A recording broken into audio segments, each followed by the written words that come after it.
அன்பர்களுக்கு வணக்கம். We home Tamil Karur சேனலுக்கு தங்களை அன்புடன் வரவேற்கிறேன். இன்னைக்கு தமிழ் இலக்கணத்தில் எழுத்து அல்லது எழுத்திலக்கணம் பற்றி பார்க்கலாம். எழுத்து இலக்கணம் என்பது தமிழ் மொழியில் பயன்படும் எழுத்துக்கள் தொடர்பான இலக்கணம். எழுதப்படுகின்ற காரணத்தினால் இது எழுத்து எனப்படும். மொழிக்கு ஒலி வடிவம், வரி வடிவம் ஆகிய இரண்டையும் கொடுக்கிறது. ஒலி வடிவம் என்பது ஒரு எழுத்தை உச்சரிக்கும் போது எழும் ஒலியை குறிக்கிறது.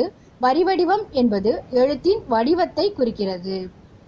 எழுத்து இலக்கணம் எடுத்துரைக்கும் 12 பகுதிகள் என்னென்னு பார்க்கலாம்.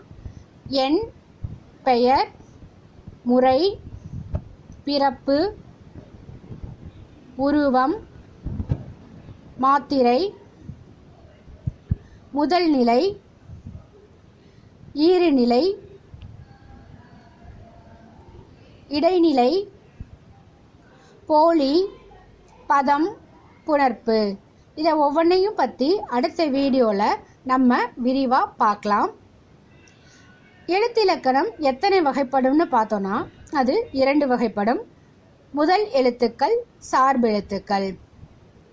இப்போ முதல் எழுத்துக்கள்னா என்னன்னு பார்த்தோன்னா மொழிக்கு முதல் காரணமாகவும் பிற எழுத்துக்கள் உருவாகவும் ஒலிக்கவும் காரணமாக அமைகிறது. மொழிக்கு உயிர் போன்றவை உயிரெழுத்துக்கள், மொழிக்கு உடல் போன்றவை மெய்யெழுத்துக்கள். இந்த முதல் எழுத்துக்கள் 2 வகைப்படும்: உயிரெழுத்துக்கள், மெய்யெழுத்துக்கள். அடுத்து சார்பெழுத்துக்கள். முதல் எழுத்துக்களை சார்ந்து வருபவை சார்பெழுத்துக்கள். சில எழுத்துக்கள் மொழியில் சார்ந்திருக்கும் இடத்தால் ஒலிக்கும் மாத்திரை குன்றும். செயலில் மாத்திரை குன்றும் இடங்களில் சில எழுத்துக்கள் கூட்டியும் எழுதப்படும். இப்படி சார்பால் தன் இயல்தன்மை மாறும் எழுத்துக்கள் சார்பெழுத்துக்கள் எனப்படும்.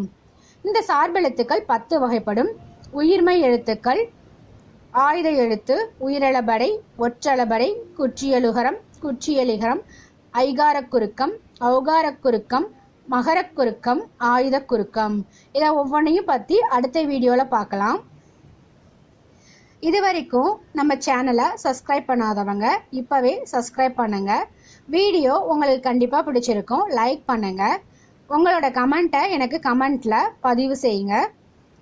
இந்த வீடியோவை உங்கள் ஃப்ரெண்ட்ஸ் கூட ஷேர் பண்ணுங்க. இப்படிக்கு உங்கள் வி ஹோம் தமிழ். நன்றி.